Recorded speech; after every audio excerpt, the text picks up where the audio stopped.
Bulletin. We're here to bring you the latest updates from across Nigeria and beyond, with a special focus on developments concerning Biafra, key political events that are making waves on social media, and the most recent updates on national security. Let's dive right into the main headlines.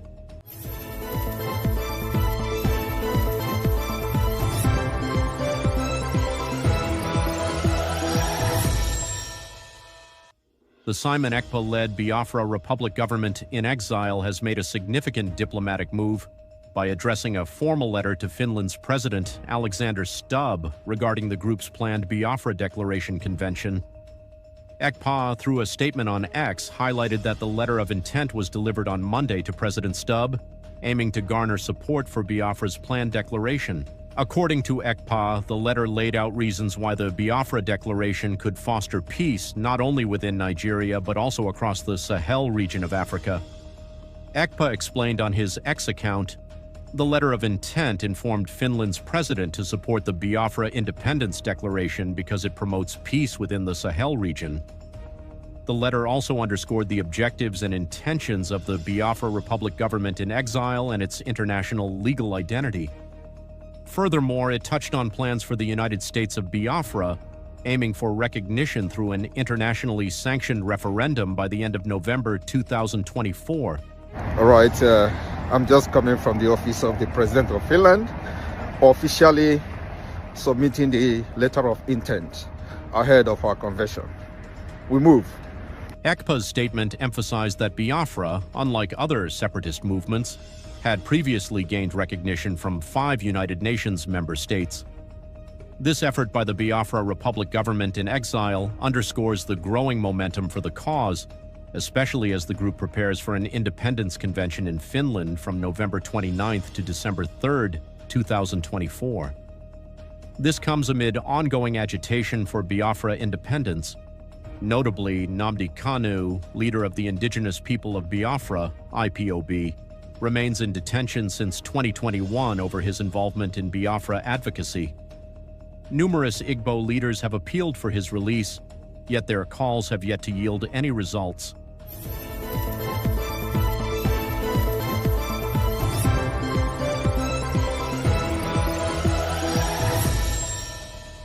In another development, the Prime Minister of the Biafra Republic government in exile, Mazi Simon Ekpa, sent a congratulatory message to President-elect Donald Trump on his victory as the 47th President of the United States. Ekpa stated that the Biafra movement looks forward to the U.S. supporting the principle of self-determination and the right of people to choose their governance structures. Ekpa's message expressed hope that Trump's administration would recognize Biafra's bid for independence.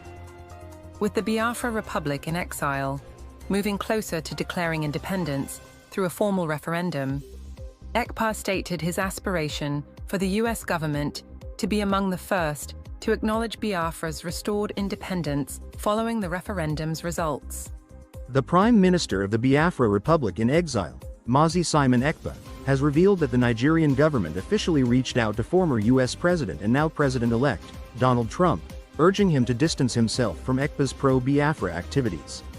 According to Ekpa, the Nigerian government's outreach to Trump included efforts to discredit his movement and weaken its credibility. Ekpa, however, responded defiantly, stating that such tactics by the Nigerian government would not deter him from pursuing justice and advocating for the rights of Biafrans. He asserted that his fight for freedom and self-determination would persist despite these government maneuvers. This move has brought additional international attention to Ekpa's campaign, further underscoring the Nigerian government's efforts to curb external influence and potential support for the Biafra movement. Ekpa also warned that he would work to ensure that Nigeria regains its position on the list of countries needing international scrutiny, as support for Biafra's liberation from Nigeria grows. He also announced that during the upcoming convention, the Biafra government, BRGIE, will approve and adopt all United Nations international human rights treaties and agreements, among other key actions. My fellow Biafrans, as we are getting ready for our freedom and for the convention that is coming in the next few weeks, victory is for the Biafra people. This freedom and this history is made once in a century. If you are part of this Biafra freedom, you must be very proud, and your generation to come will be proud that you are part of the Biafra government that restored the hope of Africa. See you in Finland.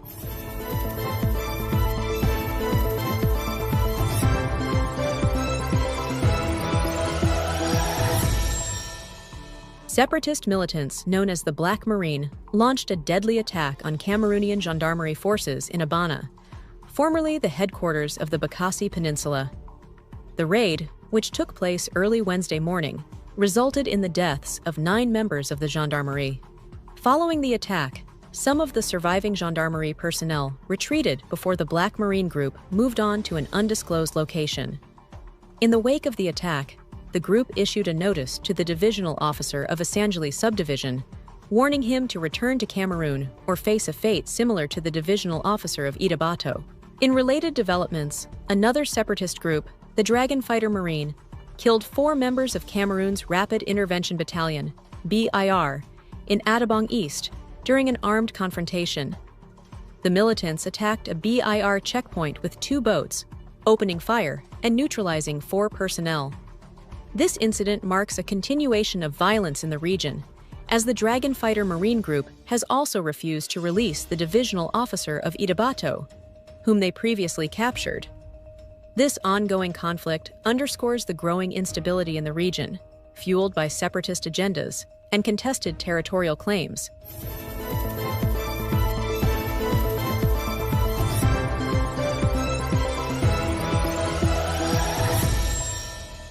In a solemn development, President Bola Ahmed Tinubu has officially announced the passing of Nigeria's Chief of Army Staff, Lieutenant General Taoreed Abiodun Lagbaja, following initial rumours dismissing the news as false.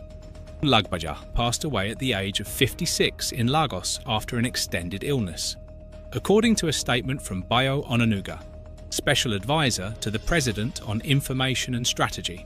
Born on February 28, 1968, Lagbaja was appointed Chief of Army Staff on June 19, 2023 by President Tinubu. Despite official reports stating he passed away in Lagos, investigative journalist Jackson Uday reported that Lagbaja had died on October 17, 2024 in a US hospital. Mazi Simon Ekpa had also shared similar news around the same time in October.